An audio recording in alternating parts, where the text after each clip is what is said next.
เนาะเขาเตะบอลเขาไม่ได้วายอยู่บ้านเดียวกันเด้อเอาไปละวงเข้าไปออกไปแล้วซุ่มมันอยู่นี่จังน้อยก็ปากใหญ่แหวะอีนี่จังน้อยก็ถือปากใหญ่แหวะเดี๋ยวจังน้อยก็ถือปากใหญ่แหวะเขาต้องตั้งเตะเขาซื้อเขาจะเตะจุดโทษกันที่บ้านเขาบอกเขาต้องเตะยิงมือซื้อกันเขาพูดว่าเขาแต่ยิ่งมันเขาแล้วมันขนาดมันบ่มีมันกันตอนนี้มันเจ๊ของมันที่ว่าที่ไหนอู้ยกูเจ็บด้วยเราเจ็บแล้วกูจะขายแล้วไม่เอาไหนเจ็บมันเลยซื้อเขาย่างครับมันเสี้ยนเด็กสายฟ้ามันขึ้นไปก่อนหน้านี้เป็นปีที่ขอโดนให้สูงให้จับเข้าไปอันตรายจริงแล้วไปไม่ได้ตั้งมาชอบไปดูอะไรดูเพื่อนคนนั้นเด็กเก่งเด่นได้โยมที่ผ่านบ้านเฮาเบิ่งฟังดอนไหนโศกด้วยว่ากันนั่งเงียบเป็นแต่ลิ้นตุ่นฟังดอนไหนโศกว่ากันนั่งเงียบเป็นแต่ลิ้นตุ่นเมาแล้วถึงใช่เมื่อกี้นะเราแดง2 ขวด 3 ขวดเนาะมันเมาเราแดงแล้วบ่บ้านเราสิเตี้ย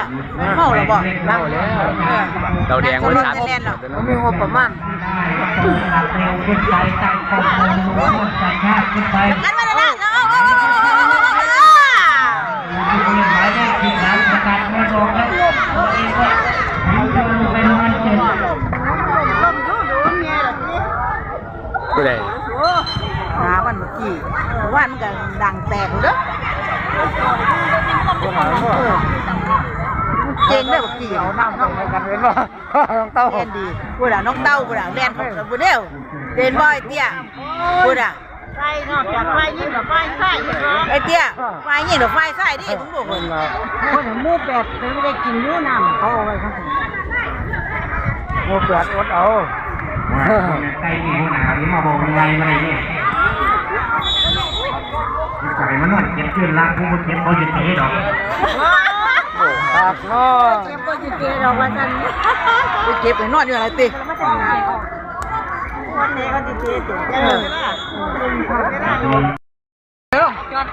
ใช่ล่ะโอ้มันเล่นนั่นดิก็มาจอดเอามันเล่นเร็วเนาะหวยหมิ่งการเปลี่ยนตัวเขาลงไปเขาเล่นหมายเลขจอมก็จัดทิ้งลงไปมันเด่นความมันเก่งเยอะเหมือนกันทหารมันไม่ได้สอบเนาะเป็นทหาร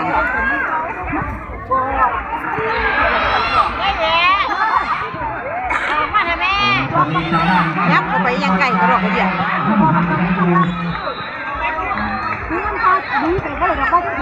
ตั้งติดกับน้องบอพัฒนาเป็นผู้ชายแถวเนี่ยเดี๋ยววันหายากมันเลยย่างกันหัวเข้าหากันนี่ไม่ได้เตะลูกโทษนะวันนี้บวชชายอยู่เลยเดี๋ยวไปทำงานหัวเข้าหากัน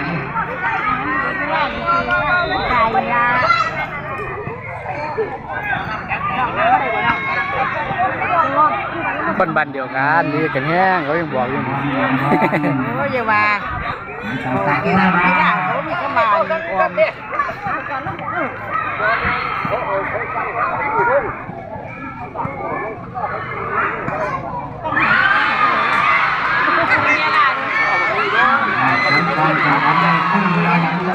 ข้าสักกอจะนำถ้ายิงไม่เข้าจะถึงความได้เปรียบไปให้น้องเต่าทันทีเรียบร้อยบอลผ่านตัวผู้รักษาประตูของน้องเต่าขึ้นไปเป็นประตูขึ้นนำ1-0ในการซัดจุดโทษ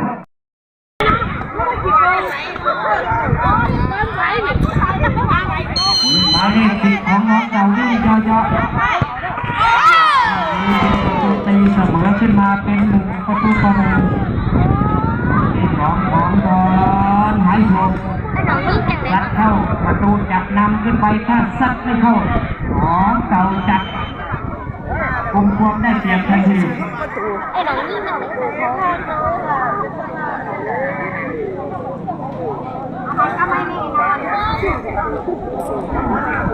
ยิ่งกระไดเนี่ยทำไมจะยุ่งในใจอยู่นะ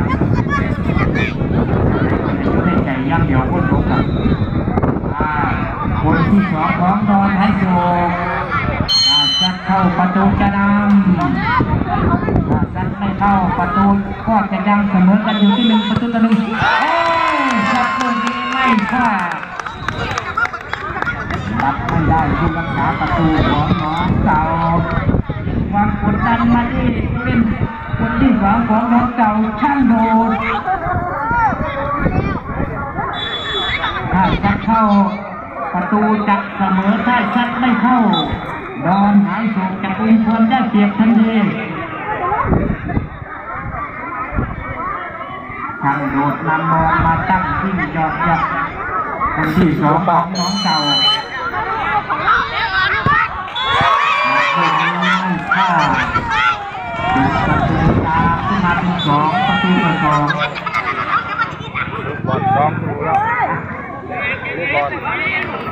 โอ้เท่าจนจำกันว่าไรต้องนั่งปีศาจแดง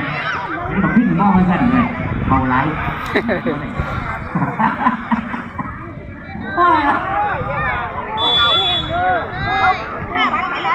คนที่3น้องเจ้าคนที่3ก็เล่นหายค่ะบอลหายอยู่ซัดเข้าประตูจะนำถ้าซัดไม่เข้าเห็นความได้เปลี่ยนไปให้น้องเจ้าทันที